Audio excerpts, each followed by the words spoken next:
It's that time of the week. If you haven't had your gumbo yet, make sure you have your gumbo That's or right. your jambalaya or your catfish Oh, with yeah. meat or, oh my goodness Oh, gracious, yeah. red beans and Craw rice. And let's make crawfish etouffee? picks.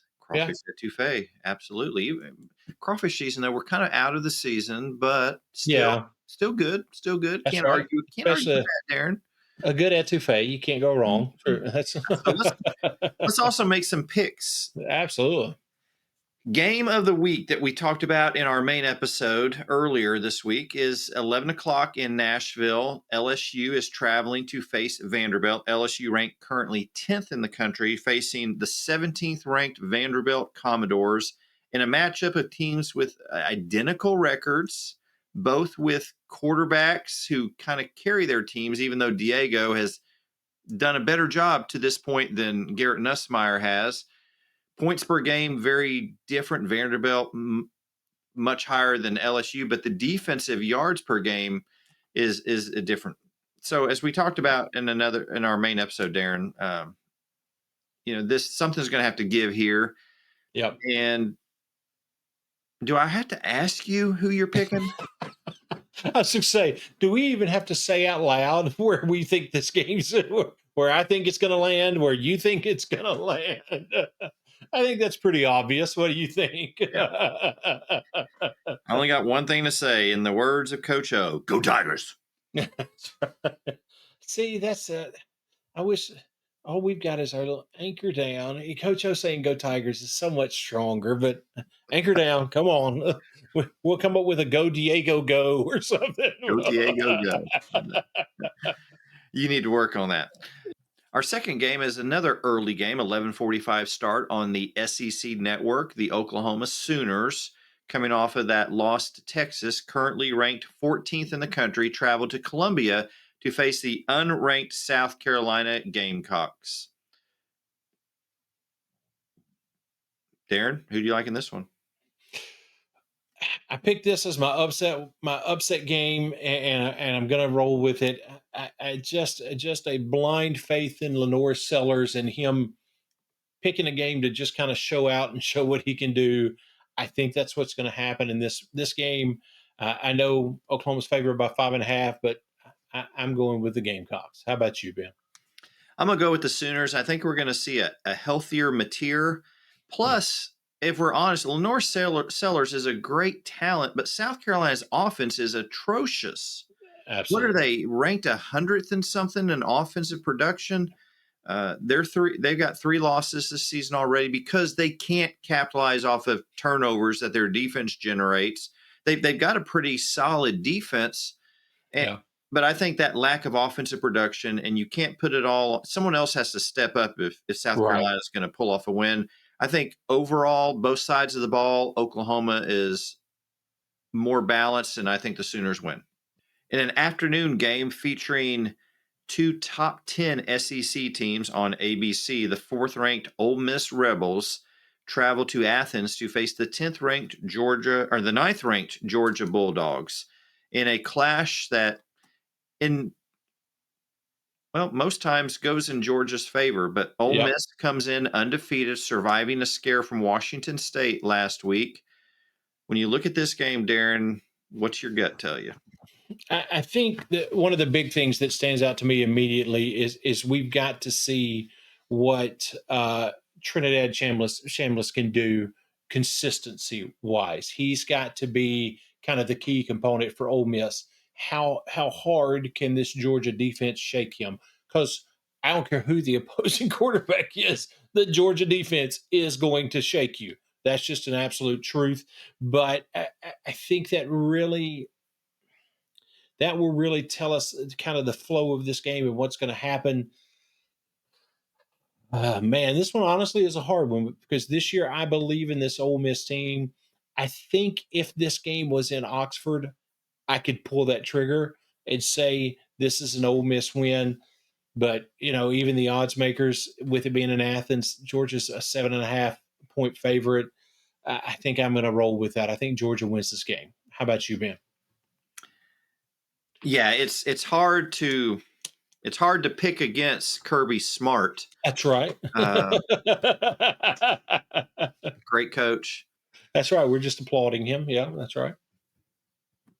I'm I may be disappointed again, but I think that despite their defensive struggles, Ole Miss is going to figure this out. Kiffin's going to come up with a game plan, and we'll see. We'll see. But golly, now I'm second guessing myself. I'm telling you. I started thinking more about that Ole Miss defense, and it's like, Yeah. oh goodness gracious. Yeah.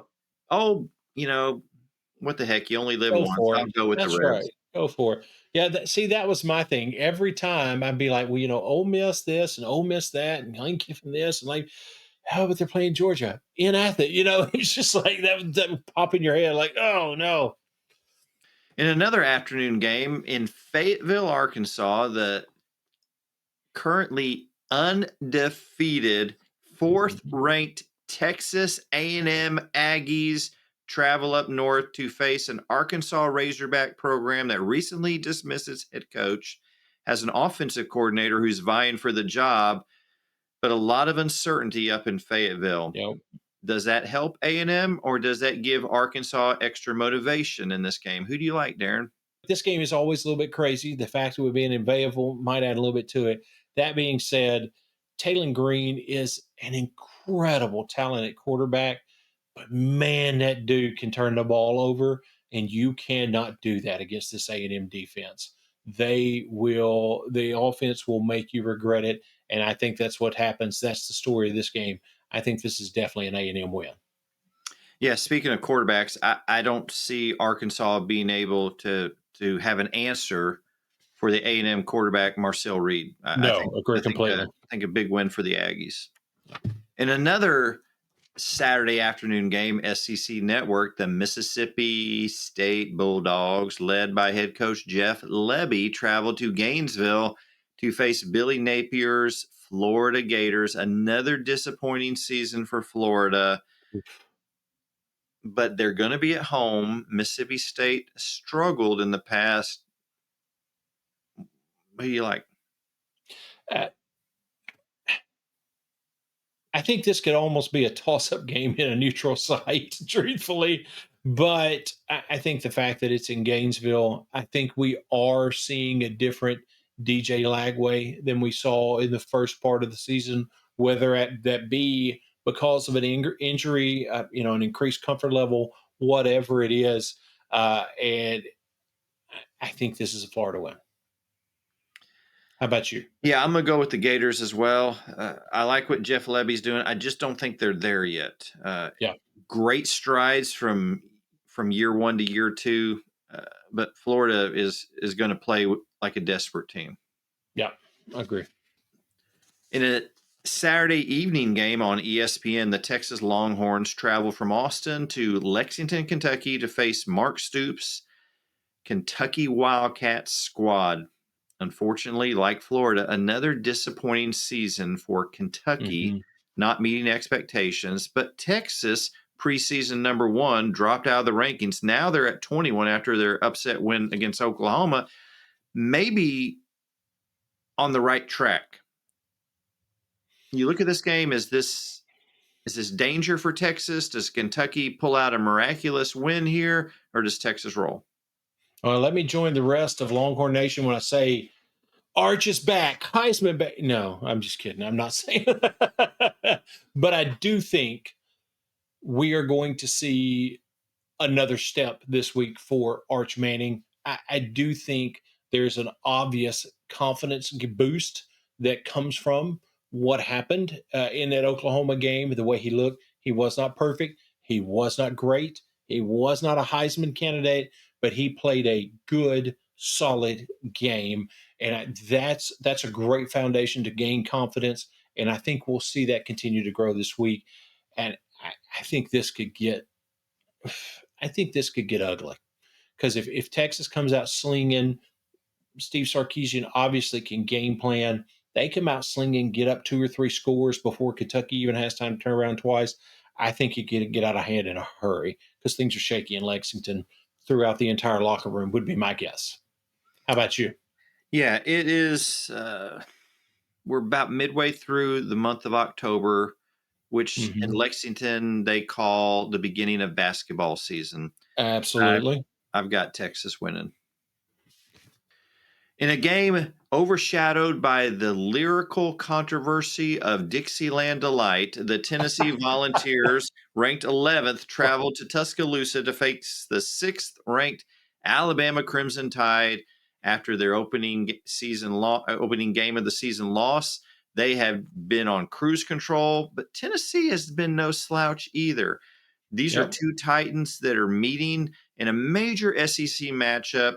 Darren, if you had to pick one, who you gonna pick?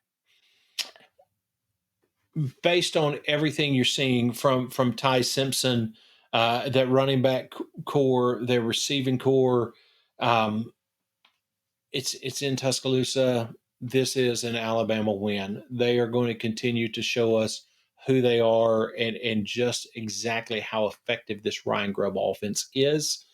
I think Tennessee is not going to get blown away. Tennessee fans are not going to walk away going, "How could that have happened to us?" But I think it's definitely an Alabama win. How about you? Both teams have veteran quarterbacks, even though they're new in that starting role for the both Yep. squads this year. Mhm, mhm. Tennessee's defense is not quite up to where it was last year. I think that's the difference. Alabama is going to be able to get a few more points on the board than Tennessee. I've got Alabama winning. In another Saturday evening game on SEC Network substation Bolivia. Uh, Plus, plus, ampersand. Yeah. yeah, I feel like it's a broken record. We're talking about teams Yeah. having disappointing seasons, and Auburn is right up there with Oh, have Hugh mercy. Freeze, just not what they expected. It's a night game, and Jordan Hare, 14th rank, or I'm sorry, the 16th ranked Missouri Tigers are coming to town off a loss to Alabama, a hard fought game for them. But I don't care what Auburn's record is. This is a Yeah. tough place to play. Darren, who you like? You're right. It is a tough place to play, and actually, I'm looking. I just got a text from Hugh Freeze. He said that he's not offended if I pick them to lose because it will be the referee's fault. He wanted us to know that. But that being said, I do pick them to lose because, again, just like I said last week, even though I was wrong, they didn't do what I thought they were going to do against Alabama. When you look at Bo Prabula, I believe is the way you pronounce his last name. I want to say that correctly. Bo Prabula and Ahmad Hardy, and what this Missouri offense can do. Um, when you have this level of offensive firepower to control the clock, to get down the field against a team that, in their own head coach's words, just continues to find ways to lose games, that's exactly what's going to happen. This is going to be a Missouri win. How about you? I've got Auburn pulling off the upset here. Okay. I think Missouri's going to have a little bit of a hangover from the Alabama game, putting so much into that, coming up short. It's hard. I, Coach Drinkwitz has his work cut out for him, getting them Yeah. as fired up to play Auburn as they were to play Alabama last week. Because you look at That's a great Auburn's point. record, you look at the offense that has done little to nothing this season. On paper, this is easily a Missouri win, but Mhm. SEC games aren't played on paper. I think this is going to be a game where it's a matter of pride for Auburn, and they're going to find a way. It's going to be ugly, but they're going to find a way to win. That'd be an interesting one to watch for sure. And Coach Drinkwitz is going to blame the officials. That's right. Yeah, that's right. And Hugh Freeze is going to say, man, we've seen so much improvement in the officiating. I've been a little hard on these guys, but let me tell you, this week, I know an official, he's a good guy. I believe in yeah, these. exactly. Well, we thank you for watching our weekly episode where we make picks. Our main episode came out earlier. Be sure to check that as well. And hit that subscribe button. We appreciate that so much. You enjoy another great week of SEC football. And we'll be back next week to talk about all the action from this weekend. Until then, y'all take care.